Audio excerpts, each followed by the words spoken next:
Bueno, buenas tardes.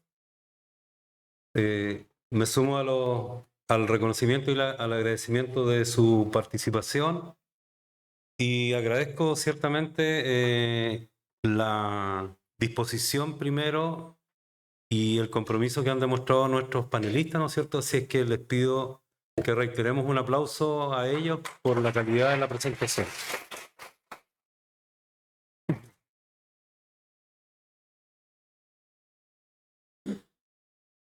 Bien, la conmemoración de los humedales nos recuerda la necesidad urgente de proteger y apoyar estos preciosos hábitats para el futuro sostenible. En base a los contenidos expuestos esta tarde, vamos a hacer pequeñas preguntas de temáticas y después vamos a abrir el micrófono, digamos, para que ustedes también puedan hacerse parte de esta conversación. Es interesante abrir la primera pregunta en torno a lo siguiente. ¿Qué tan próximos o distantes consideran parte de nuestros panelistas que se encuentra la comunidad de Cahuil y nuestra comuna para considerar el turismo de naturaleza como una alternativa de desarrollo para el territorio? ¿Ya? ¿Qué tan próximo o distante estamos de ello? ¿Ya? Sería interesante a quienes pusieron desde el trabajo en turismo que nos pudieran comentar al respecto. Bueno, eh, sí,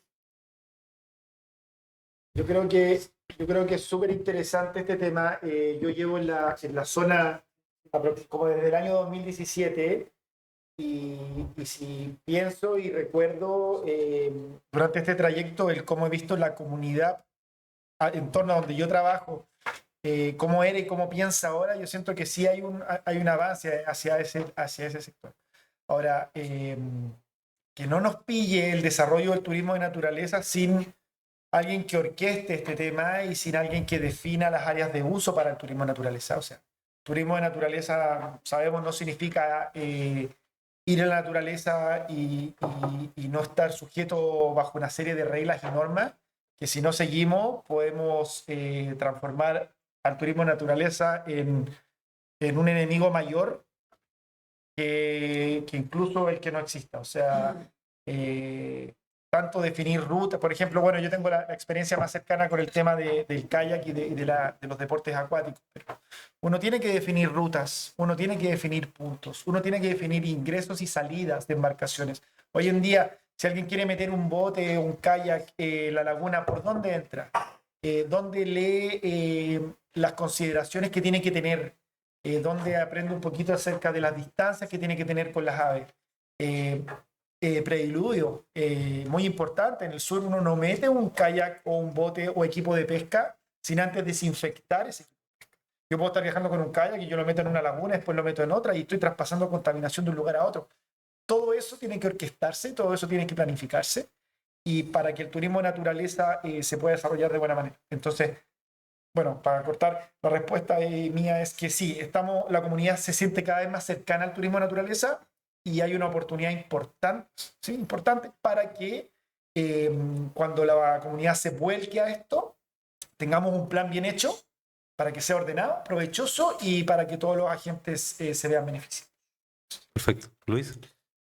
Eh, bueno, desde la consultoría que nosotros realizamos, esto fue marcado el 2021. Había un escenario un poco distinto al que hay hoy. La verdad que comparto mucho las apreciaciones del colega. Creo que la comunidad sí transita hacia un turismo sostenible, pero a veces transita sin ir de la mano de las capacidades técnicas quizás para efectuarla.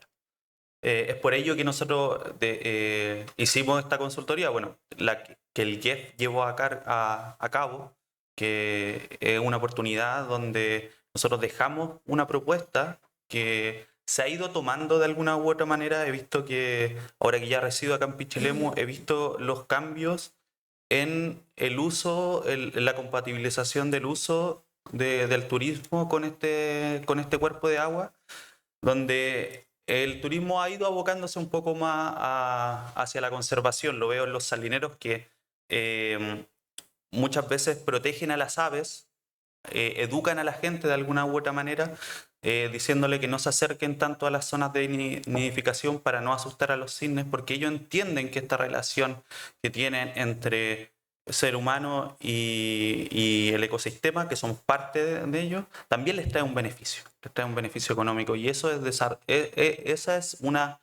es ir uniendo las dimensiones del turismo del desarrollo sostenible. Es necesario también, me sumo también, es necesario llevar a cabo esto con un plan de manejo. No, como bien dice acá, no podemos meter un kayak por donde sea, porque eso puede contaminar. Es real que en otras partes el transitar desde un kayak que se metió a una playa lo desinfectan para meterse a la laguna, para no hacer esta transición de quizás de especies que pueden contaminar y perjudicar de alguna manera el ecosistema presente. Así que sí, creo que la comunidad y la laguna de Cahuil avanzan hacia un turismo de desarrollo sostenible, pero creo que es necesario que se marquen los límites de esto. Perfecto. Vamos a pasar a otra ponencia que nos hizo Toraji, ¿no es cierto? Que ciertamente nos entrega antecedentes desde el comportamiento de la hidrodinámica, de la hidráulica, que son relevantes. Pero surge algo que me llama bastante la atención y por eso hago la pregunta. El protocolo de manejo de la desembocadura se ha venido constituyendo como un referente de interés para otras localidades del país. De acuerdo a la experiencia expuesta, Toraji, ¿de qué forma crees que esta interacción de información con otros lugares también pudiera ser favorable para el trabajo que se está realizando acá en Cahuil? Efectivamente, primero el diagnóstico en general es que en Cahuil tenemos un problema de apertura de barra o en el fondo de cierre de barra permanente que altera las condiciones de funcionamiento. Lamentablemente esto ocurre en muchos sectores. Ya Bucalemu, increíblemente el año pasado, Río Maipo, ¿cierto? Es una información, fue una noticia que es bastante impactante en toda la historia del Río Maipo. Primera vez en la historia que se cierra su desembocadura. El río no conectó con el mar y generó grandes problemas ecológicos en la zona de San Antonio y Llolleo. Ese río solía traer en esa época 70 metros cúbicos y a la fecha que ocurrió en enero pasado traía 2 metros cúbicos. 70 a 2 o 1,8. Bajó tanto que se generó un conflicto, un problema primero. Previo al cierre, el caudal era tan bajo que el mar ingresó como intrusión salina, llegó casi a la planta de tratamiento de agua potable. Por lo tanto, se pone en riesgo el suministro hídrico de Llolleo San Antonio. Estamos hablando de miles de personas, centenas de miles. Rápidamente ahí tuvieron que intervenir y hacer una intervención, poner un pretil con maquinaria. Fue un tema que se pierde mucho servicio ecosistema. Así uno sigue en el norte, obviamente Salinas de Puyalli, está el río Concagua que también se cierra. Entonces, no estamos hablando de un tema aislado. Entonces, el hecho de que el proyecto GEF, ¿cierto?, de humedales haya hecho pilotos en distintas zonas geográficas y haya escogido ciertos lugares, particularmente Cahuil, tiene que ver con que ese pilotaje permita generar documentación, estudio científico, protocolo para poder contagiar y llevar esa información, poder promover también el desarrollo de estos protocolos en otros lados. Entonces creo que el desarrollo de este proyecto sí es bueno para poder avanzar. Nosotros en particular, quiero hacer una acotación, nosotros nos alimentamos dentro de nuestra bibliografía de un primer protocolo que existía, que era el de Yico Pichuquén, que era bastante más sencillo en términos de operación, solo veía la parte de altura de agua. Pero fue relevante saber que existía un primer paso. Nosotros dimos un paso con mayor, quizás, recursos y hicimos bastante más estudios hasta llegar a un sistema de operación con información en tiempo real con sensores. Y seguramente eso va a dar al pie para que así se sigan dando más pasos. Yo creo que es una contribución importante que Kawil haya cumplido con ese fin de ser pilotaje para otros sectores. Muchas gracias. Bueno, sabemos que los humedales son relevantes para nuestra calidad de vida. Sin embargo, enfrentan amenazas significativas y según lo que nos indica Ramsar en esta campaña del presente año, ¿no es cierto?, están desapareciendo a un ritmo alarmante. Indican 3 veces más rápido que los bosques. Por tanto, ¿qué elementos se podrían destacar en cuanto a fortalezas o amenazas que se observan en la condición socioambiental del humedal Kawil? Invito a Pablo para que nos haga un comentario al respecto. Bueno, las amenazas están dadas por la operación en este momento, por la operación del embalse Convento Viejo. Yo creo que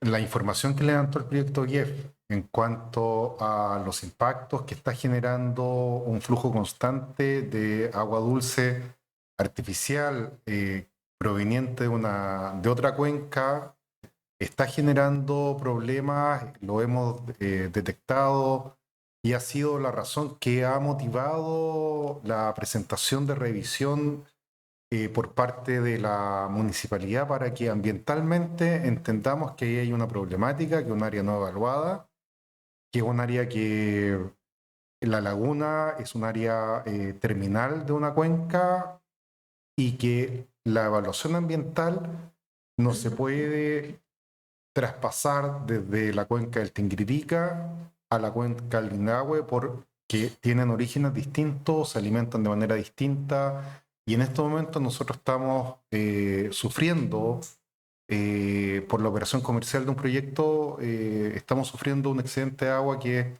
es importante. Entonces, desde mi perspectiva, del convencimiento de mi profesión, de formar parte del equipo, encuentro que el humedal está en riesgo en estos momentos. Perfecto. ¿Y alguna fortaleza que veas tú que trate de hacer contrapeso a aquello?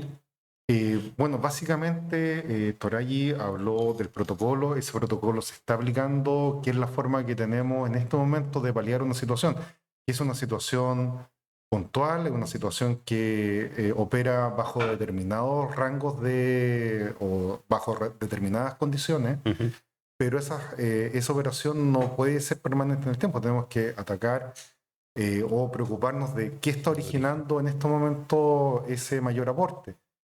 Podemos tener un protocolo 20 años, 30 años, pero vamos a seguir teniendo la operación de un proyecto con un excedente de agua permanente, entonces tenemos que ir a la causa y eso es lo que como dirección, como municipio, estamos atacando. ¿Qué ocurre aguas arriba? Aguas arriba nos está afectando a nosotros de manera importante y eso tenemos que evaluar, tenemos que ver ¿qué respuesta da que se dan dentro del sistema de evaluación de impacto ambiental?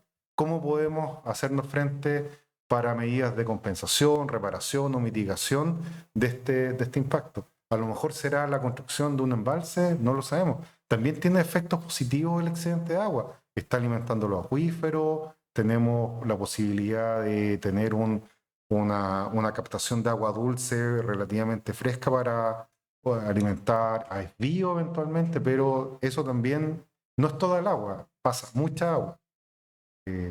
Los volúmenes, Torayi me voy a corregir, 1500 litros segundo es demasiada agua. Eso. Perfecto. Bueno, y como una pregunta abierta para cerrar esto y abrir definitivamente el paso a nuestra audiencia, si es que pudieran hacer una breve reflexión, ¿no es cierto?, en torno a las proyecciones, ya desde su perspectiva, en base a lo que han expuesto, en base a lo que hemos escuchado de los otros panelistas, ¿no es cierto? ¿Qué proyecciones ven ustedes que son viables, quizás en el corto plazo, más allá de grandes proyecciones de mayor tiempo, digamos, sino que en lo más cercano, qué proyecciones ven factibles para el trabajo que se está haciendo en Kawil? ¿Tú lo planteas más como una predicción o como una proyección? Una proyección. Porque una proyección, sí, porque claro, se confunde un poco con lo que uno le gustaría que pasara Correcto. y también con lo que uno cree que puede pasar. Yo la verdad es que he estado como muy mis preocupaciones son muy al detalle hoy en día y no me siento con una visión muy subjetiva de las cosas, sino que más bien, o tan macro, sino que en mi cabeza mientras hablas constantemente estoy con ciertas preocupaciones que de repente siento que de repente pasan un poco desapercibidas por problemas mayores. Por ejemplo, me es inevitable pensar un poco en la franja de bosque esclerófilo que hay en gran parte de la laguna, que la veo como día a día por culpa de la gravedad, se la va comiendo el bosque forestal. O sea, cae la piña rueda, y va saliendo pino y eucalipto cada vez más cerca de la laguna y va estrangulando esa franja de bosque esclerófilo que es vital para la biodiversidad y para el equilibrio ecosistémico de la laguna. Y de repente da un poco de impotencia saber que hay ciertos árboles, por ejemplo, que están en terrenos que no pueden y no son de nadie, pero que siguen haciendo un trabajo sucio y siguen como asfixiando este mismo sistema. Muy lindas las imágenes que nos mostraron de la evolución en los años, porque nos damos cuenta cómo vamos estrangulando algo y hasta qué punto aguanta. Claro, si nosotros pensáramos y nos dejáramos llevar por lo que nos muestra todo, uno tiende como a tener como una sensación media pesimista o negativa, así como la comunidad es responsable o las personas son responsables de mucho malo lo que pasa, siento que la comunidad también tiene el poder de cambiar esto y de también darle un vuelco. Lo que decías tú del tema de las aves, o sea, la gente sabe hoy en día está en el imaginario social de que las salinas abandonadas son refugio para las aves y se dan pocos lugares que una actividad económica o una actividad humana es beneficiosa para las aves. Entonces yo creo que esa es nuestra bandera de lucha, es decir, oye, aquí está lo de la salud, aquí están las aves, y las dos cosas pueden subsistir juntas, convivir juntas y defenderse. Y en ese sentido creo que hay suficientes banderas de lucha como para que podamos sacar esta cuestión adelante, y mucha gente con ganas, gente nueva, gente que aporta. Yo prefiero ser optimista y siento que si seguimos así vamos a poder revertir ciertas situaciones. Perfecto, gracias. Luis. Bueno, creo que voy a ser un poco majadero, pero creo que llevar un plan de manejo de forma holística en cuanto a la cuenca del Nilahue es necesaria que sea pública o privada y también comunitaria. Por otra parte, la ONU, a través de la Agenda de Cambio Climático, está impulsando muchos programas o proyectos que tengan que ver con la restauración y rehabilitación de algunos ecosistemas en razón a lo que decía el colega, que se pueden hacer, quizás, se pueden implementar quizás a lo largo del Nilahue a través de estudios y, bueno, llevarlo a cabo también. Y también proponer figuras de protección es importante, entonces creo que quizás declarar humedal urbano esa zona también es muy factible al corto plazo o corto mediano plazo quizás. Y bueno, también quizás declararlo sitio de interés Ramsar. Creo que esas medidas podrían ser en lo concreto factibles en un periodo quizás no tan largo. Gracias, Luis. Dorangi. Creo que como proyección del humedal o las actividades que se pueden hacer, veo, bueno, tres cosas. Una, primero, que lo que se está haciendo es justo, está contemplado en la ley, que es levantar un reclamo ambiental por en el fondo los efectos que se están teniendo por, ¿cómo se llama? Efectos no previstos, ¿cierto?, del proyecto. Exacto. Pero eso es una acción en particular que va a tomar un cauce y va a tomar su tiempo. Pero también creo que hay dos cosas importantes. Primero, fortalecer y no soltar fomentar la organización a escala local. La coordinación, conversación entre los distintos actores locales, que son gremios, pescadores, ostreros, salineros, turismo, todas las personas que estén involucradas, que estén comunicadas y que no se vean como antagonistas, sino que se vean como un grupo que pueda conversar, porque va a tener que estar obligado a adaptarse a los cambios que está teniendo el humedal. Entonces, primero, no soltar mantener, fomentar siempre la organización local de los actores que están involucrados y que viven del humedal, porque es algo vital para ellos, ¿ya? Pero también hay una escala que es a nivel de cuenca, y que eso es un concepto que se está empezando. Todo lo que es gestión integrada de cuenca no está contemplado hoy día, no sé, como forma administrativa. En los ríos, en general, los ríos que fluyen, digamos, desde la cordillera, suelen tener sección 1 de regantes, conjunta vigilancia, sección 2, sección 3, se organizan, tienen socios, administran sus caudales de una forma eficiente, por decirlo así. Pero el río se fragmenta por secciones. Entonces, los que toman aguas arriba, lo que es aguas arriba, los regantes que pueden ejercer sus derechos, pueden tomar todo su agua y puede que no quede agua para el último regante, que es lo que pasa en el río Maipo, que finalmente el agua que llega a la desembocadura es cero. Eso pasa hoy día, pero hay ¿cómo se llama? Hay un poco una fuerza como que es necesario en términos políticos y administrativos pensar la cuenca como un todo, desde el primer usuario de agua arriba hasta el último usuario, que tengan voz y voto en cómo se administra. Y si tenemos menos recursos, probablemente hay que reducir en forma prorrateada y proporcional. Pero no puede ser que el último usuario tenga menos derecho de sufrir todas las consecuencias de lo que pasa arriba. Entonces, primero tiene que haber una equidad territorial del uso del agua. Y eso, en ríos que tienen, por ejemplo, que fluyen, tienen medianamente una organización que es juntas de vigilancia por sección. Particularmente el Nilagüe está en pañales porque no la tiene, porque es cuenca secana. Entonces nunca tuvo junta de vigilancia. Todos reciben el agua que cae por la lluvia y nunca necesitaron organizarse. Y la forma de organización que tienen hoy día a través del riego de Convento Viejo, ellos no son juntas de vigilancia ni tienen derechos de agua. Ellos son clientes que compran agua a una empresa o a una concesionaria. Entonces no cumplen, no hay un entramado social o en el fondo como de usuarios de agua que permite organizarse. Entonces primero creo que la organización local en Cahui, pero después ojalá propiciar un conversatorio, las autoridades que conversen sobre las problemáticas desde el Nilagüe hacia abajo. Y estamos hablando de un problema que hoy día está propiciado por una cuenca que está fuera del Nilagüe. Entonces ese trasvasije de agua genera, primero, que uno debería incluso sentarse a conversar con la gente de los regantes que son los propietarios de derechos de agua del embalse, que son de Chimbarongo, son de otra cuenca. Pero esto es una conversación a nivel de cuenca. Y para allá tienen que ir hoy día todas las gestiones porque nos vamos a ver enfrentados en mediano y largo plazo a mucha escasez. Entonces, esos son mis dos, creo, no olvidar la escala local y la escala a nivel de cuenca y propiciar el diálogo y conversación entre los usuarios. Muchas gracias. A ver, básicamente, primero como abogado, ¿ya? Yo creo que el sistema da las herramientas para poder enfrentar el problema en mediano o largo plazo. Va a depender de cuáles van a ser las medidas de mitigación que vamos a tener que plantear nosotros al sistema para que la laguna Cahuil no sea impactada.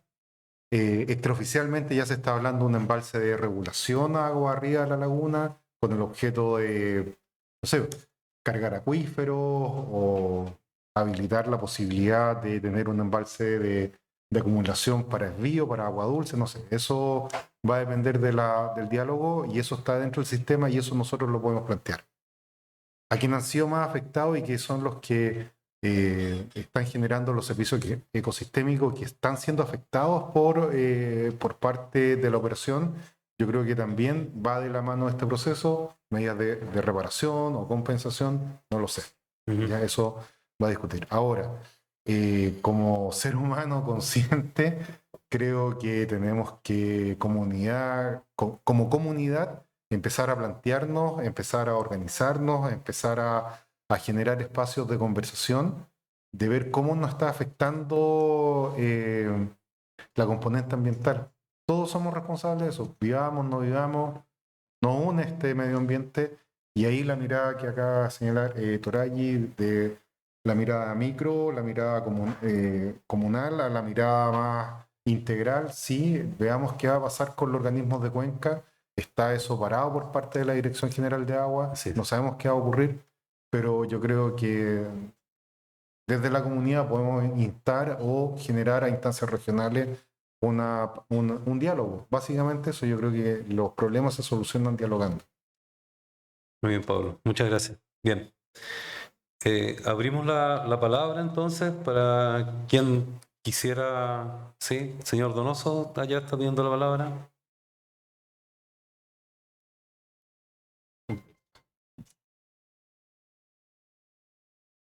Yo quisiera consultar acerca de la calidad del agua. Hemos hablado de los volúmenes, pero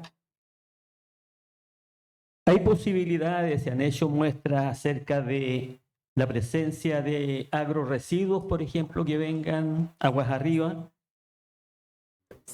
de la olla hidrográfica de Convento Viejo. Y la otra pregunta, a lo mejor saliéndome un poco, pero dentro de lo que es humedal, el tema del petrel. ¿Qué ocurre con las aguas del petrel en Pichilemu? Eso. Bueno, muchas gracias. No sé si quizás Verónica nos pudiera comentar la primera pregunta, porque ciertamente manejan más antecedentes en torno al tema, pero el proyecto GEF también ha hecho un esfuerzo, ¿no es cierto?, en monitorear. Se explicó que el protocolo entrega una base de datos en torno a algunos parámetros que no son todos los parámetros que quisiéramos, pero se está generando información. Verónica. Gracias. Bueno, respecto a la calidad de las aguas de Cahuil, en particular, me voy a referir primero, hay un monitoreo permanente que en este momento solo verifica condiciones básicas para el ecosistema. Es decir, nosotros monitoreamos qué pasa con el oxígeno, qué pasa con diferencias de acidez, pH se llaman, la conductividad, ¿cierto?, para saber cuál es la influencia marina, etc. Aseguramos con ese monitoreo que exista biodiversidad, que exista la vida. Ahora, respecto de los nutrientes en particular, entendiendo que hay un porcentaje de agua que viene de una cuenca agrícola y que es muy óptima esa duda, ¿no? Este año hicimos un convenio con la Universidad de O'Higgins para incorporar pesticidas y otras variables del agro que se van a empezar a monitorear en Cahuil. Y respecto a la laguna Petrel y en general, solo indicar que los humedales, cuando son declarados, deben tener un plan de gestión. Y el primer elemento que se debe instalar en un plan de gestión es reconocer cuáles son sus condiciones iniciales con las que empezamos a fijarnos metas. Entonces, Petrel tiene ya una base de datos físico-química que trabaja el municipio y que en algunos casos nosotros también hemos podido complementar, y que a partir de ahí se ve cómo se van impactando las distintas actividades para generar luego de eso lineamientos de trabajo. Entonces, cada humedal tiene un monitoreo, sitio específico dependiendo de sus amenazas. En el caso particular de Petrel, hay amenazas que están asociadas a nutrientes, pero también hay amenazas que vienen de las mismas aguas lluvias de la ciudad, que es un tema de los humedales urbanos. Todos reciben lo que viene de las ciudades, por eso es un elemento que no se debe desconocer y se tiene que identificar, estudiar y fijar metas.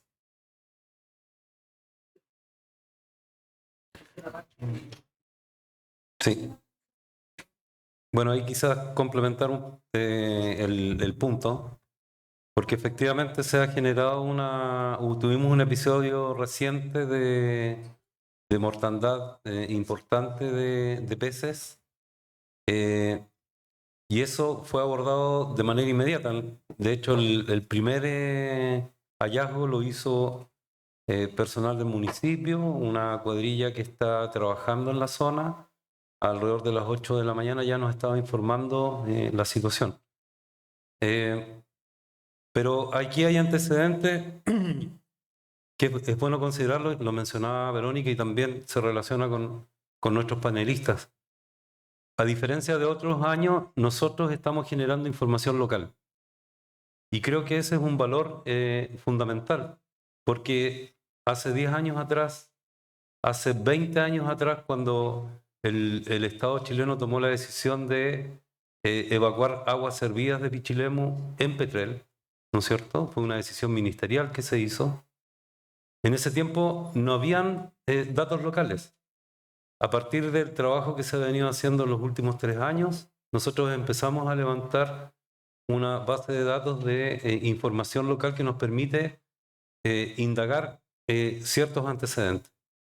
No tenemos todos los antecedentes y por eso hemos buscado colaboración, digamos, y es por eso que nos hemos hecho parte de convenios de colaboración con la Universidad de O'Higgins, que también está haciendo estudios.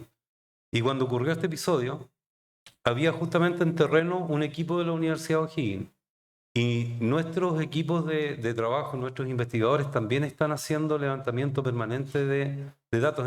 Entonces nosotros hoy día, en base a esos antecedentes, podemos acercarnos a tratar de explicar lo que está ocurriendo.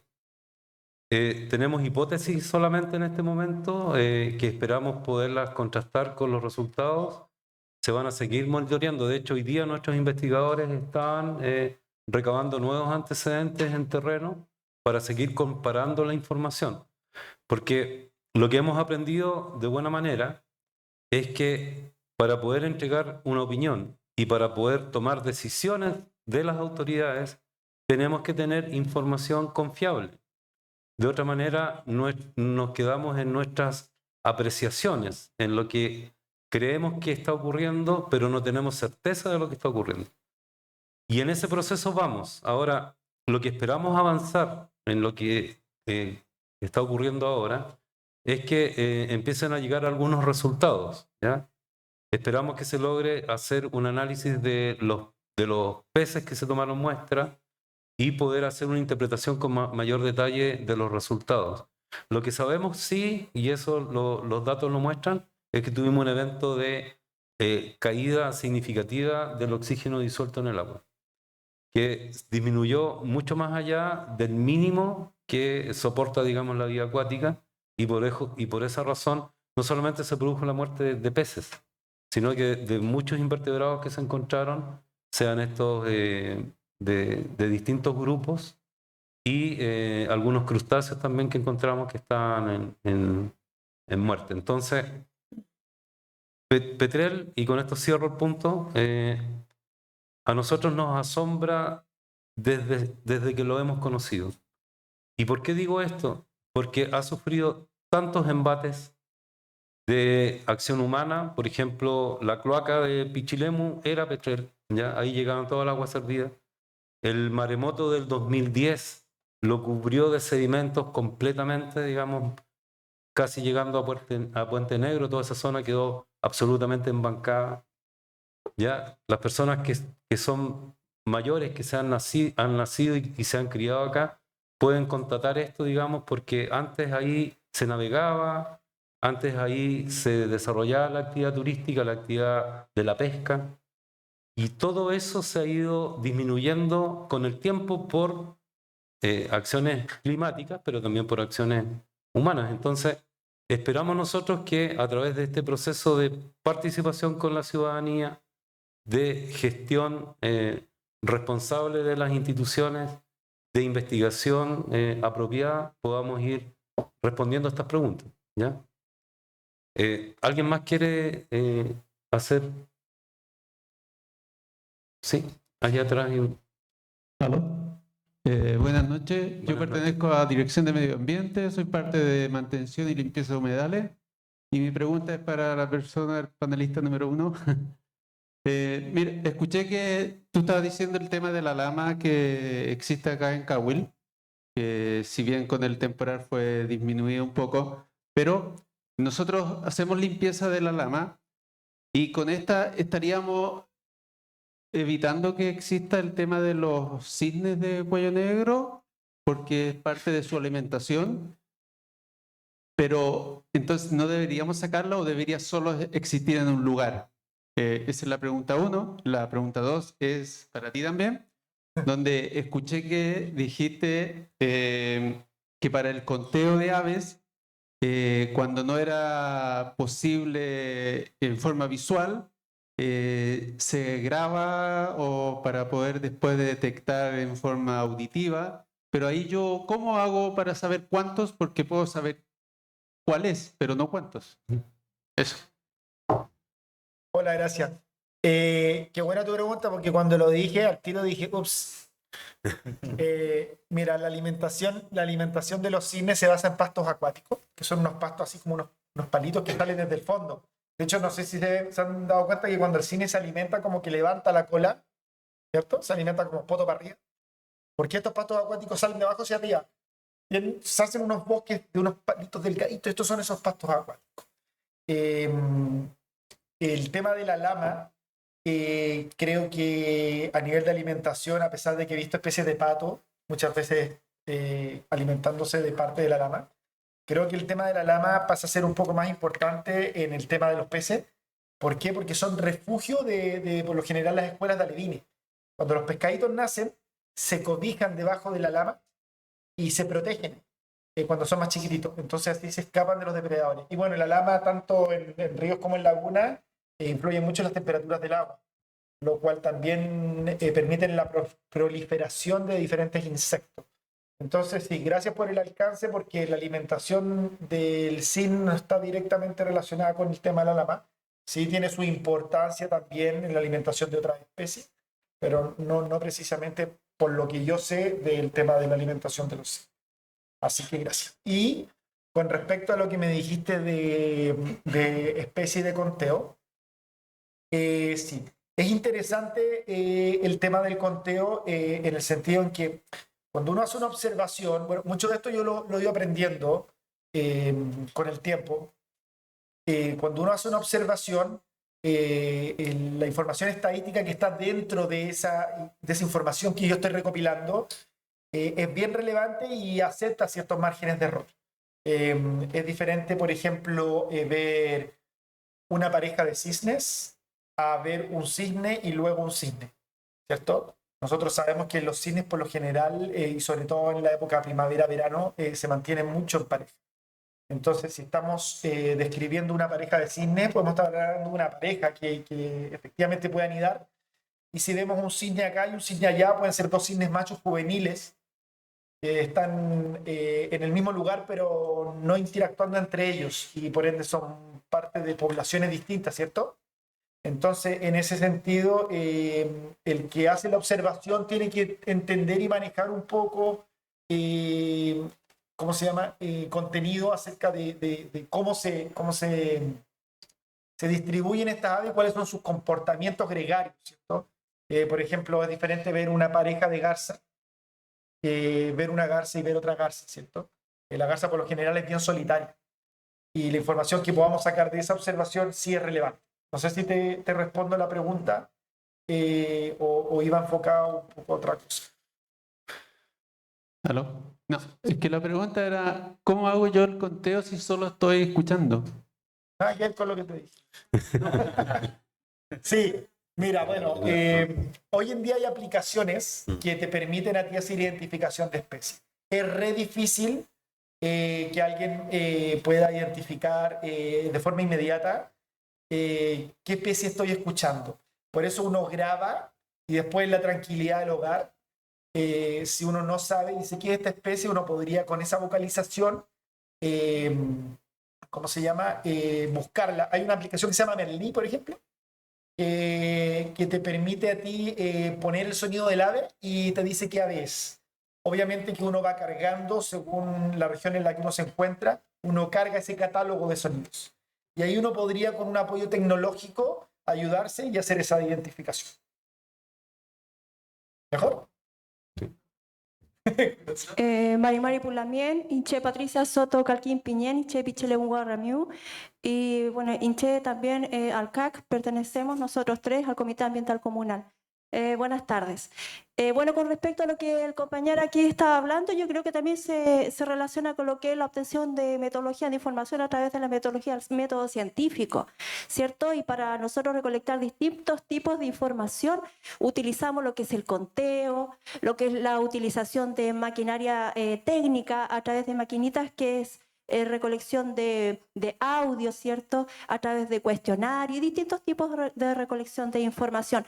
Todo este tipo de información tiene que ser cuantificable, tiene que ser comprobable, porque cierto, el método científico es riguroso. Entonces, mientras más conocimientos compartamos para lo que es la obtención de protección del medio ambiente, va a ser más beneficioso. Nuestro conocimiento siempre tiene que ser generoso. Siempre tenemos que estar unidos y trabajando en red. Así que nosotros como Comité Ambiental nos ponemos en disposición a ustedes, Caduci, para trabajar, para seguir trabajando y que esta buena reunión, este buen trabajo mancomunado de compartir conocimiento, no solamente quede aquí, sino que podamos a lo mejor el día de mañana llevar a cabo un plan comunal de lo que es la creación a lo mejor de un tipo de turismo sustentable para nuestra comuna. Chaltumay. No, yo ahí quería agregar un poco de información sobre la primera pregunta, sobre el manejo de la lama y el trabajo que hace el municipio. Nosotros cuando partimos con el GEF, entre todas las cosas que hicimos también, cuando empezó el municipio a hacer todo el manejo de la lama de la orilla de Cahuil, hicimos una consultoría también para saber hasta dónde era necesario hacer el manejo y también lo que dijo el Pablo, sobre qué tipo de lamas hacer el manejo. O sea, y bueno, dentro de esa consultoría encontramos que efectivamente los pastos marinos, que son las fuentes de alimentos de los cisnes, no están más en el sector de la desembocadura, sino que están más hacia el sector de barrancas, por ahí. Ahí se concentra el crecimiento de pastos marinos y que es como la fuente principal de alimentación de los cisnes. Y por otra parte, dentro de esa consultoría, uno de los resultados que sacamos y que surgió de todo el levantamiento de información y el cruce con las zonas de alimentación y los tipos de algas las cuales se alimentan las aves, es que se delimitó la zona en la cual hacer un manejo de lama cuando hay episodios de exceso es compatible con la misma alimentación del ave. Y que, bueno, en esa consultoría está demarcado toda la parte de la ribera norte que normalmente hace el manejo del municipio, entonces igual todo el trabajo que se hace de manejo de lama por parte del municipio va respaldado igual con esta consultoría que generó como todo un poco el soporte técnico para respaldar la decisión de hacer este manejo. Así que eso ahí para su tranquilidad.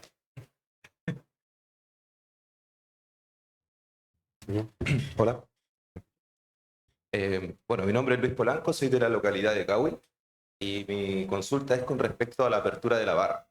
Si es que es normal que dure un día o dos, y en caso de no ser así, ¿por qué en Cahuil se cierra tan luego? Y bueno, partiendo por eso. Sí, bueno, el sistema tiene una estacionalidad. O sea, si pensamos en su estado natural, la apertura debería ser en que se produce por lluvias, por grandes lluvias que bajan por la cuenca, generan un levantamiento, digamos, del agua. Si la barra se encuentra cerrada, deberían generar un levantamiento. Nosotros estimamos que eso genera una energía, una carga de altitud que estimamos que debería llegar respecto al nivel mínimo del mar, deberían ser unos 2,5 o 2,8 metros de altura. Ese es más o menos lo usual. Y ahí debería romper, y esa altura de agua genera una con gran fuerza, una apertura de la barra y se elimina toda esa arena de la barra, que es un proceso que debería ocurrir un par de veces durante el invierno. Esa apertura dura meses. Esa apertura que ocurre en junio, julio, debería durar octubre, noviembre, diciembre. Entonces, hay una apertura que dura meses, pero después el sistema se cierra y lo que hace el oleaje del mar en verano es devolver toda la arena que barrió el invierno. El invierno hay más marejada en esta latitud, mucha más marejada. Entonces, un amigo, que es experto en, digamos, escenografía, me dice que es como que el invierno le pega mordiscos a la playa de arena, las lleva a unos bancos que están a mar adentro y el verano la devuelve. Y el oleaje va depositando la arena. Entonces, en verano se empieza a acumular esa arena. Pero tenemos muy poco caudal. Por lo tanto, el sistema naturalmente nos dice que en verano no debería abrirse o se debería cerrar la barra en forma natural. Y lo que estamos haciendo, tratando de abrirla en verano, estamos haciendo una medida un poco artificial. Es bastante tan artificial que es infructuosa. O sea, es muy normal que uno trate de abrir la barra Y nosotros ya no tenemos carga. Cuando yo les decía que tenemos una altura de agua de 2,5 metros que empuja el agua hacia afuera, en verano no existe esa agua. Nosotros tenemos 1,50 m o menos, 1,2 m, 1,8 m. Es mucha menos energía. Por lo tanto, es natural que uno intente abrirla y a los 2 días se cierre. Eso va a pasar. No tenemos mucho más que hacer. Entonces, Perdona, pero es necesario que lo hagamos porque estamos sufriendo, digamos, esto eventualmente y temporalmente. Esperamos que sea algún efecto temporal, este efecto que se produce por inundaciones en verano, que es muy atípico. No debería haber una inundación en verano en esta cuenca, no debería, pero ocurre.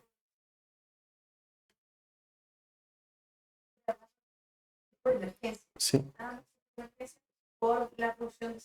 Sí, entonces sí, eso es efectivamente que se está abriendo por una emergencia, porque las salinas, las primeras que están en Cabo, nosotros hoy día fuimos a revisar, y las salinas tienen una conducción gravitacional que son, en el fondo, están en una cota más baja que la altura del estuario.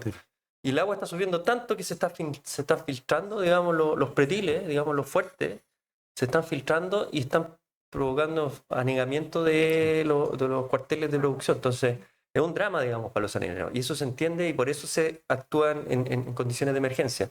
Pero no es fácil abrir la barra porque se nos va a cerrar permanentemente. Entonces, es una situación que estamos lidiando que esperamos que se solucione, digamos, en un mediano o largo plazo. Para eso se están haciendo estos esfuerzos. te puedo hacer una pequeña preguntita para derribar un mito de qué papel juega o qué papel ha jugado los pilares del puente en la fuerza de la laguna para desaguar de forma natural. Es porque lo he escuchado varias veces el tema, pero aprovechando que estás tú, nos podrías dar tu apreciación de... Sí, mi apreciación es que yo he visto muchos estudios, de parte, en todas las consultorías me ha tocado ver estudios que son de la DOP, que hizo en el año 2016 a 2018, hicieron batimetría, estudios de sedimentos, se estudian el tipo de grano de sedimento en toda la cuenca y uno se da cuenta que hay una parte que es contribución. La arena que uno encuentra en toda la parte de la laguna es una arena negra, ¿cierto? Que es de origen marino. Es todo lo que viene por la costa. Son arenas que vienen de los ríos, viene, por ejemplo, no sé, del sur, que se llama Mataquito, viene de otros sectores, que tiene origen marino, por lo tanto es agua que ha entrado con el mar. En cambio, desde aguas arriba viene en el fondo este maicillo amarillo que es todo en la zona de la Palmilla. Entonces después viene una zona que está por ahí por Barranca, que es una zona de producción de un fango en el fondo que es muy de materia orgánica. Entonces ese mapeo muestra que en el fondo el sedimento que está hasta la zona del puente es de origen marino. Por lo tanto, no hay un vestigio de embancamiento a raíz de la construcción del puente. O sea, todo ese embancamiento tiene que ver más bien con los caudales, que el estuario no tiene fuerza para llevarlos de vuelta al mar. Y lo otro es que en términos hidráulicos, no se ve que el puente sea un freno significativo a los caudales. Las velocidades que escurren cuando vienen crecidas, el agua pasa fuerte igual. Así es como se vio en las crecidas, digamos, el tema. Ahora, no puedo ser taxativo. Si que hubo algún tipo de construcción, puede que la haya, pero creo que en menor medida afecta menos que, por ejemplo, lo más significativo es el tema de la disminución de caudales. Perfecto. Bueno. ¿Quién? ¿Sí? Sí.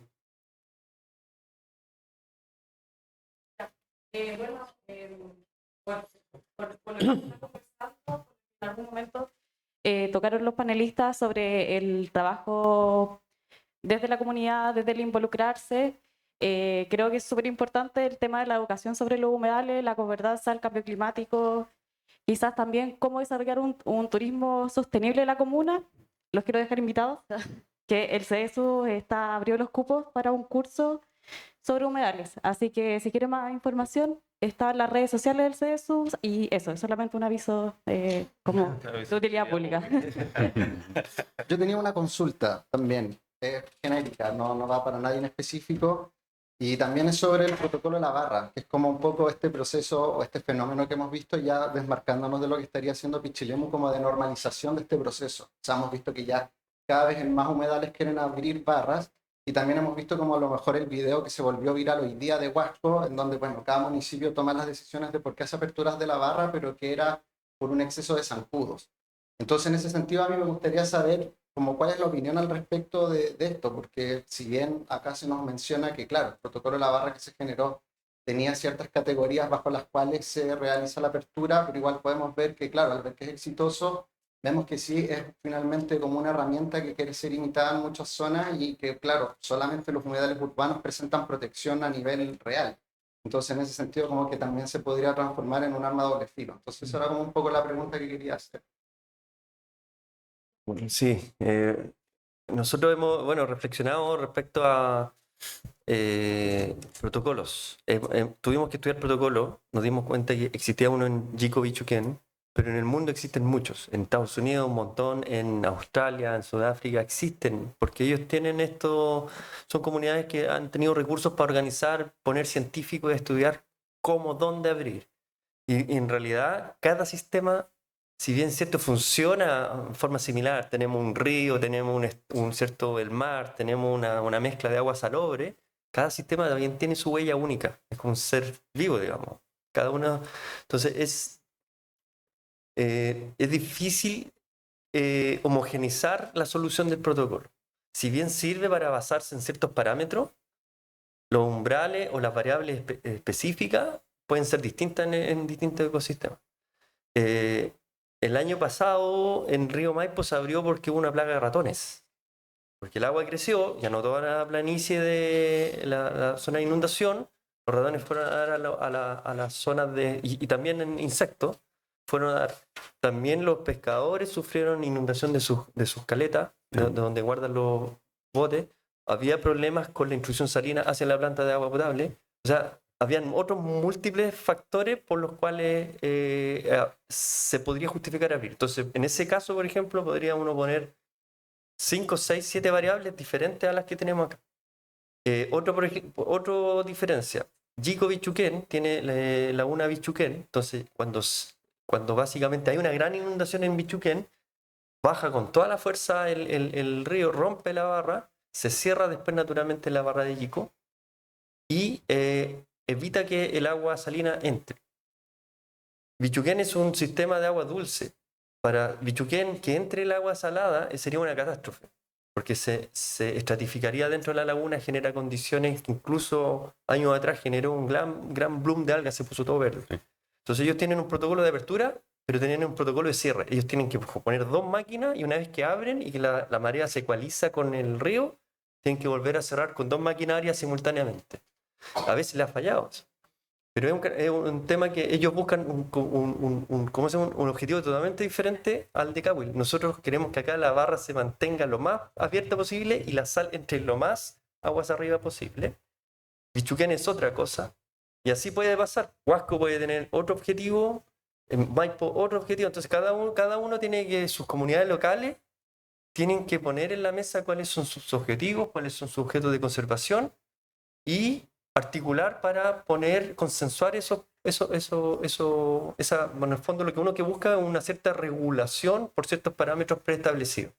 De modo que el protocolo dice, vamos a abrir por tal razón cuando se supere tal umbral, vamos a abrir por esta segunda razón cuando se supere tal umbral, y eso se coordina antes. Entonces cuando se supere ese límite, todos saben lo que va a suceder, va a ir la maquinaria, va a abrir y va a resolver.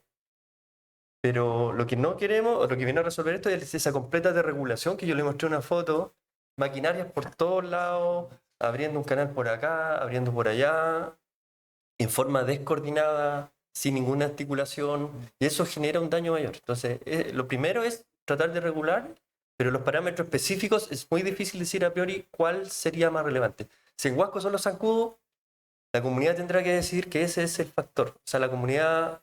Ojalá apoyados con datos, ¿cierto? Con datos duros, que sea algún tipo de investigación, porque si eso produce una catástrofe sanitaria, por decirlo así, de aumento de algún tipo de enfermedad, bueno, será razón suficiente que tendrá que decidir la autoridad local y la comunidad para fijar ese protocolo. Pero sí, ojalá que estos protocolos no sean un dedo de doble filo y en el fondo sea llegar y abrir, digamos. La idea es lo contrario, es tratar de regularnos, porque si no nos regulamos como seres humanos pasa lo que pasa en lo que mostré en la lámina. Nos llevamos por delante cualquier ecosistema. Entonces nosotros, cuando no somos, la historia nos muestra que no somos muy buenos vecinos a veces, digamos, no cuidamos lo que tenemos. Pablo. Ya, bueno, complementando lo que acaba de señalar Turagui, la apertura de la barra en Huasco obedeció a la alerta sanitaria vigente que hay en Chile para la segunda, tercera, cuarta, quinta y región metropolitana por contaminación es decir, se eliminaron porque son vectores de interés sanitario, está generando temas dengue y otro, no lo recuerdo bien, lo leí, me llamó la atención y lo leí y vi que era la razón que invocaron fue alerta sanitaria y salubridad pública para evitar un foco de contagio. Eso.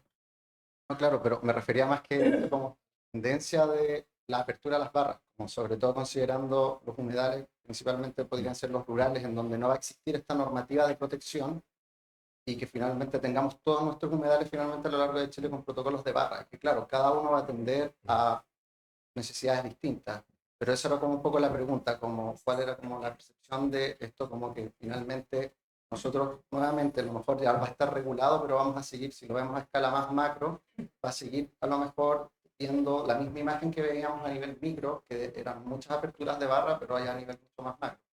Un poco como para... Sí, yo creo que el tema de un poco la contribución de este proyecto GEF, porque estamos hablando que GEF tiene un piloto que en Cahuil, pero tiene varios otros pilotos, son 5 pilotos. Hay uno en Araucanía, Queule, hay uno en Biobío, en Rocuán Andalién, está Cahuil que está en el medio, está Mantagua, la quinta, y está el del Valle del Elqui, o sea, del río Elqui. Esos son varios proyectos. Entonces, primero se está generando una red interregional de estudios de humedales y todos estos problemas.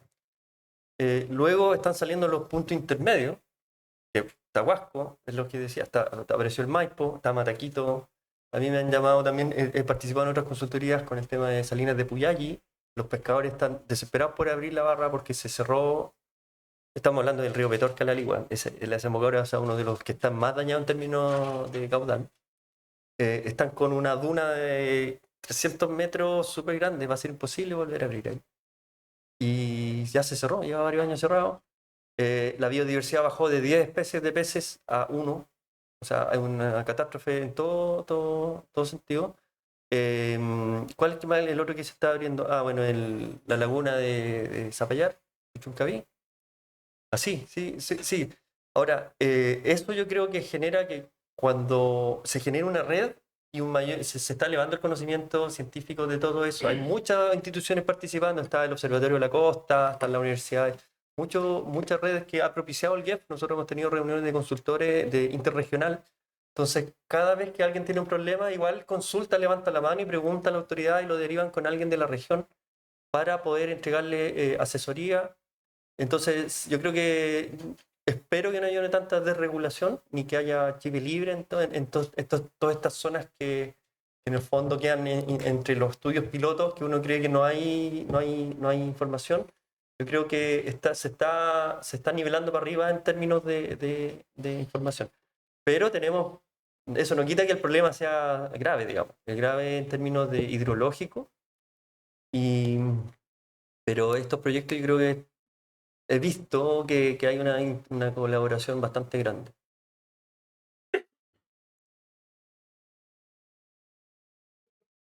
Yo creo, o sea, soy de la creencia de que tener el protocolo siempre es súper bueno.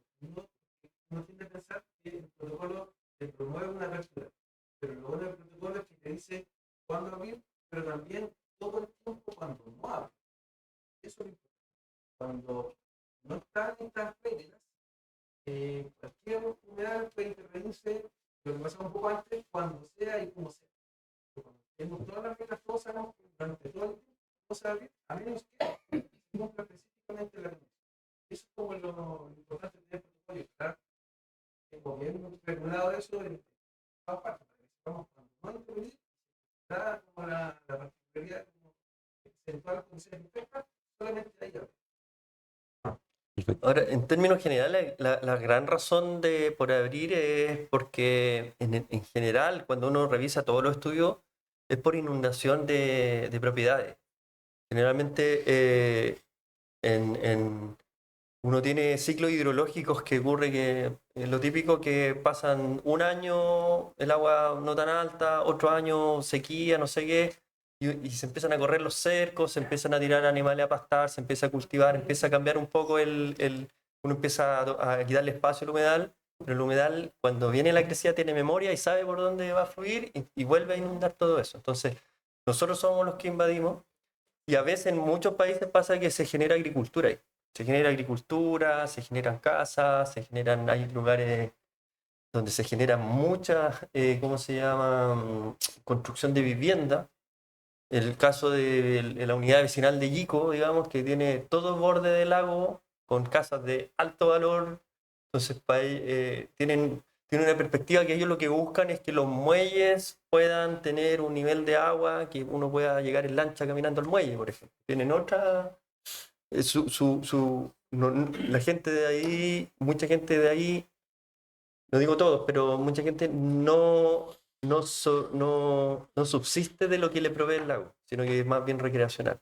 Entonces cada lugar tiene su propia, digamos, como urgencia, pero principalmente si nosotros no hubiésemos intervenido el área de inundación de los humedales, no tendríamos problemas de inundación. Si nosotros habitáramos todo el borde histórico, por ejemplo, por donde pasa el camino de Cahuil que pasa por el pueblo, históricamente pasó por pegar el cerro. Entonces todo lo que está del camino construido hacia abajo está sujeto a una posible inundación. Entonces, ese tipo de... Y es el gran problema, el gran problema. Después vienen todas estas particularidades de que se inunde y que salgan, de que salgan los insectos, digamos, proliferen, todo eso, pero el gran problema es que nosotros no aproximamos demasiado a la humedad, le quitamos espacio. Lo rellenamos, habitamos y nos metemos a hacer. Sí. Señora Josefina. Gracias. ¿Funciona? Sí. Bueno, hacer en realidad 2 alcances nomás, no pretendo preguntar mucho en honor al tiempo, ¿cierto? Pero como un aporte. Nosotros estuvimos trabajando hace varios años atrás y Caduci también estuvo participando de parte de la sociedad civil, pero la institucionalidad pública trabajamos en elaborar una macrozonificación del borde costero. Tuvimos como 4 años, 3 o 4 años en eso, ¿ya? Toda la institucionalidad pública que tenía que ver con el borde costero. Y no se trató solamente de la franja litoral, sino que fue más allá, tierra adentro. Y luego de un receso, tuvimos 3 o 4 años más elaborando la microzonificación. Yo no sé si se ha considerado ese trabajo que se elaboró durante tanto tiempo para poder planificar el turismo sustentable, para verificar dónde están las zonas de protección de humedales, hasta dónde llega. Todo eso es súper importante. Actualmente, esa herramienta se encuentra en la Subsecretaría de Marina, aún no ha sido aprobada, ¿ya? Pero es un insumo importante para la elaboración de planos reguladores comunales, para la elaboración de planos reguladores intercomunales también, ¿cierto? Pero aún no ha sido aprobada. Esta herramienta de planificación, ese documento que se elaboró, que fue un trabajo que, como dije, demoró muchos años, pero fue como muy detallado, puede servir, está en gobierno regional, en la oficina de la DIPLAN, en la Dirección de Planificación de Gobierno Regional. Yo no sé si lo consideraron o lo van a considerar para hacer algún plan de manejo. Yo creo que es interesante que lo conozcan, si es que no lo conocen, porque tal vez ya lo han visto. Y por otro lado, me quedo también con la inquietud y tal vez nos podamos ocupar como delegación presidencial provincial del tema que hablaba de lo que tributa Convento Viejo. En base a Convento Viejo, al estero Quilahue, que no debería estar tributando, ¿cierto? Tal vez porque perjudica a nuestros salineros y la producción de sal que ellos tienen y todo el cuento que se produce ahí con la sal de Cahuil y otras cosas más que están reconocidas a nivel mundial. Yo creo que el compromiso tal vez nuestro puede ser tratar de ver y de cómo trabajar ese tema en conjunto con la municipalidad, por supuesto, pero también con la DOH, la Dirección de Agua y otras, también gobierno regional y otras entidades públicas y privadas también, ¿cierto? La Asociación de Regantes, que pudieran hacernos poder regular ese trasvasije de agua al estero Nilagua. Eso, básicamente eso. Gracias.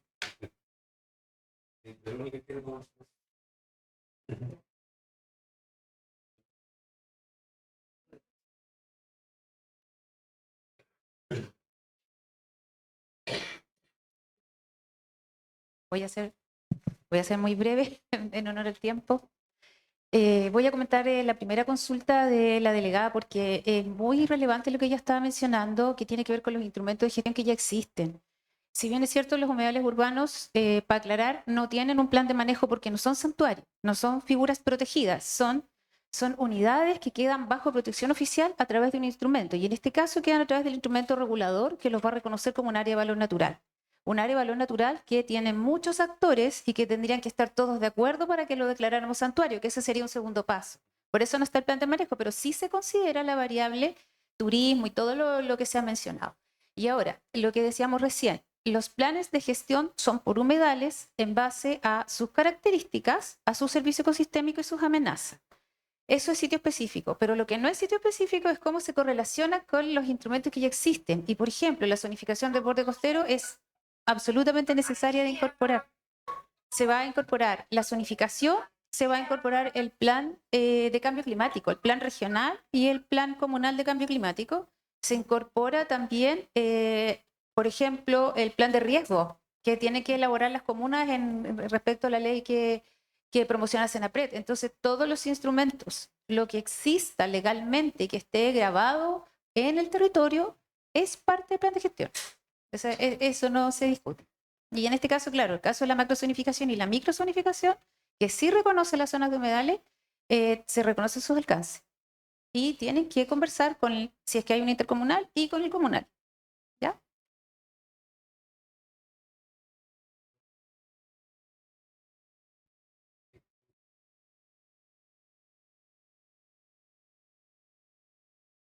Gracias. ¿Se escucha, cierto? Sí. Bueno, primero que todo quiero valorar lo que hace este municipio. Nosotros como delegación nos corresponde recorrer varios municipios aquí de la provincia y de la región también. Y yo en pocos municipios veo este tipo de espacios en donde se discute de esta forma, con este tipo de expositores, con estas personas acá en el auditorio, que eso es, bueno, voluntad de nuestro alcalde acá, de Cristian Pozo, que ha generado estas condiciones para que se pueda dar este tipo de espacios de discusión. Así que siempre agradeciéndole al alcalde este trabajo. Yo tengo una pregunta práctica al segundo expositor y también al cuarto expositor. En un municipio me preguntaban por el tema de los humedales si se pueden o no utilizar botes con motor eléctrico en espacios que ya estén con una ordenanza obviamente municipal vigente. La respuesta que se me dio muchas veces fue que eso va a depender justamente de esta ordenanza como tal, pero yo quiero conocer cuál es el espíritu que tiene la ley respecto a ese tema del bote a motor eléctrico y también desde el punto de vista del turismo sustentable que tú planteabas al principio. Segundo, es sobre el tema de la apertura y cierre de la barra. Bueno, sabemos que el cambio climático ha hecho una modificación de todo este ciclo natural que tenían antes estas aperturas y cierres naturales que tenían las bocas. Ahora va a ser mucho más común, lamentablemente, mecanizar todo en virtud de este cambio que hay a nivel mundial, a nivel ambiental. Entonces mi pregunta es para el tercer expositor respecto a la vigencia de estos protocolos. ¿Cuánto tiempo es recomendable ir adaptando estos protocolos para que tengan esa vigencia y esa fuerza vinculante en el territorio. Y si se ha visto también la posibilidad de poder trabajar un protocolo por el tema de la salina de Valdivia, Boyeruca, que también hay una variable de ingreso y cierre de la boca, en este caso de apertura y cierre de la boca, porque las salinas también se inundan en Lo Valdivia, nos han llamado también por contexto de emergencia en muchas ocasiones, y como ustedes decían, esto se abre o se cierra principalmente por inundación, porque nos llaman los salineros o salineras. Entonces, si también se ha visto la posibilidad de poder trabajar ahí en Boyeruca, Lo Valdivia, Municipal de Paredones, en fin, algún protocolo similar al que tiene Cahuil. Y lo último, esto más una curiosidad. Yo sé que esto es multicausal. Cuando fuimos a una reunión con la ministra de Medio Ambiente, siempre nos dijo, incorporen la variable cambio climático en todo lo que ustedes trabajen. Entonces, porcentajes. O sea, yo sé que también el cambio climático es una consecuencia del ser humano, pero ¿qué es más potente en virtud de este cambio que ha tenido, por ejemplo, la lógica del humedal en Cahuil? ¿Es el cambio climático principalmente o es acciones del hombre puntuales o el tema del convento viejo, por ejemplo? ¿Cuál de estas dos variables pesaría más? Sé que están ambas presentes, pero ¿cuál según tú pesaría más? Eso.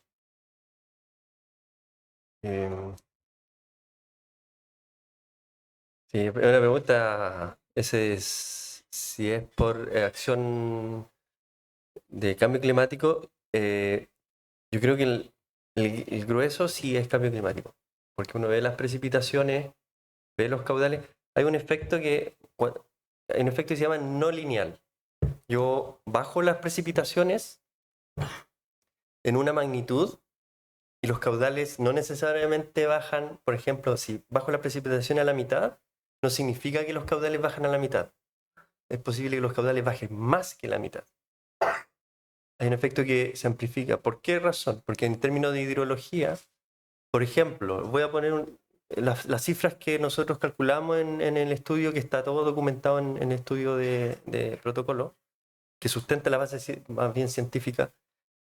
Si llueven 600 milímetros al año, que es un promedio más o menos de esta zona, 600 milímetros al año, los primeros 400 milímetros de lluvia lo que hacen es que empapan el suelo, mojan el suelo, por decirlo así, parte de eso vuelve a evaporar y hay muy poca escorrentía que contribuye a los caudales.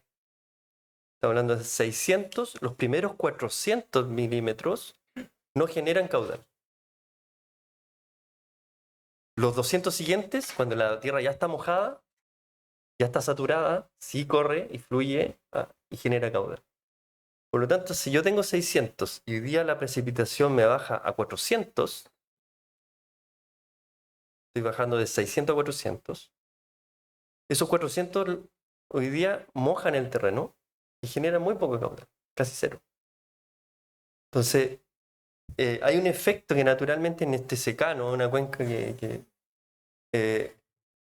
baja un poco la precipitación y la cuenca es muy sensible a esa disminución de precipitación y el caudal se vuelve prácticamente nulo. Ese es el efecto que en el fondo quizá uno ve y dice, no, es que llueve un poco menos, pero ese poco menos genera un impacto muy grande en lo que sucede hacia abajo.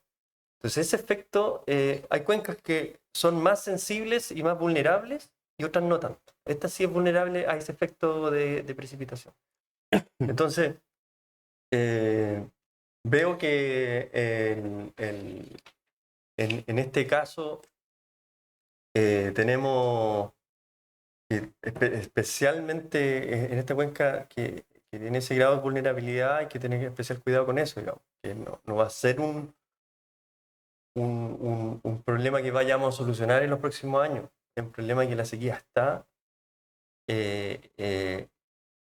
Vamos a tener probablemente eventos en invierno muy, digamos, grandes, o sea, puntuales, como estas precipitaciones en agosto, pero cuando sumemos y dividamos el caudal en toda la cuenca no va a seguir, digamos, muy bajo. Entonces es algo que tenemos que adaptarnos, vamos a tener que acostumbrarnos a ese tipo de situación.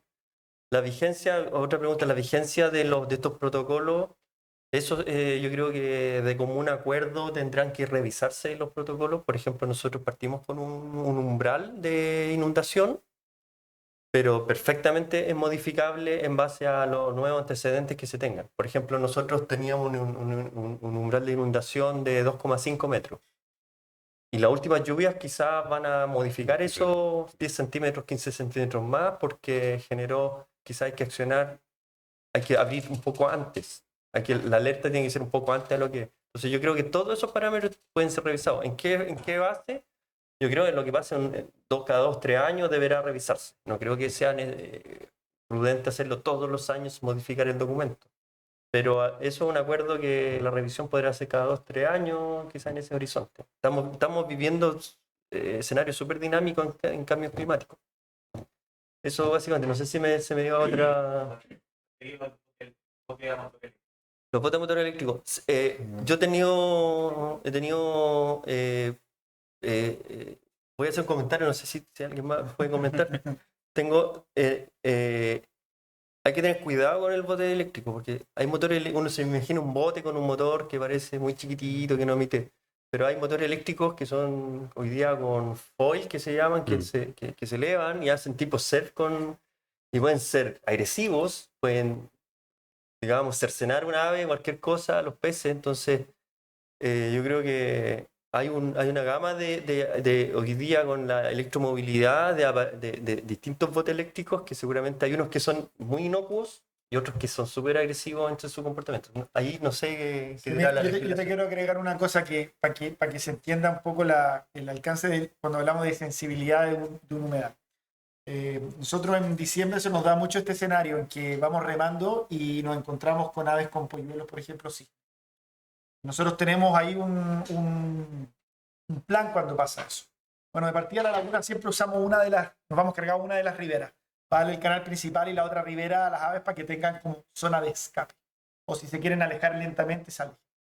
Cuando te encontráis con cisnes con polluelo, la conducta del cisne es, primero, si el polluelo es chiquitito, subirlo a su espalda. Y así el cisne apura un poco el andar. Yo automáticamente tengo que parar de remar, porque necesito que el cisne sienta esa ventaja comparativa en la velocidad y diga, sí, yo me puedo alejar y todavía me siento a salvo. Si yo empiezo a remar hacia el ave va a apurar un poco el tranco. Si el ave se siente en peligro, va a volar y va a dejar el polluelo. Y van a pasar 20 segundos en que vaya a ver que aparece una gaviota dominicana. Y la gaviota dominicana de Naspuea va a bajar y se va a llevar el polluelo, de cisne o de cualquiera. Estamos hablando de un kayak, que si yo no tengo cuidado con mis velocidades, puedo generar un impacto directo en la biodiversidad. Imagínate con algo que no mete ruido, que tiene otro tipo de velocidad. Y estamos hablando de sistemas hidrográficos donde hay mucha curva, o sea, yo puedo pillar un grupo de aves de sorpresa. La ave migratoria, todos sabemos, si la ave migratoria se siente amenazada en el lugar que va, probablemente no vuelva a ese lugar. Entonces, cualquier cosa que sea repentina, cualquier cosa que sea veloz, causa un impacto muy grande directamente en la biodiversidad. Y si para nosotros en un kayak es tema, imagínate con un motor eléctrico. Pablo. Y normativamente,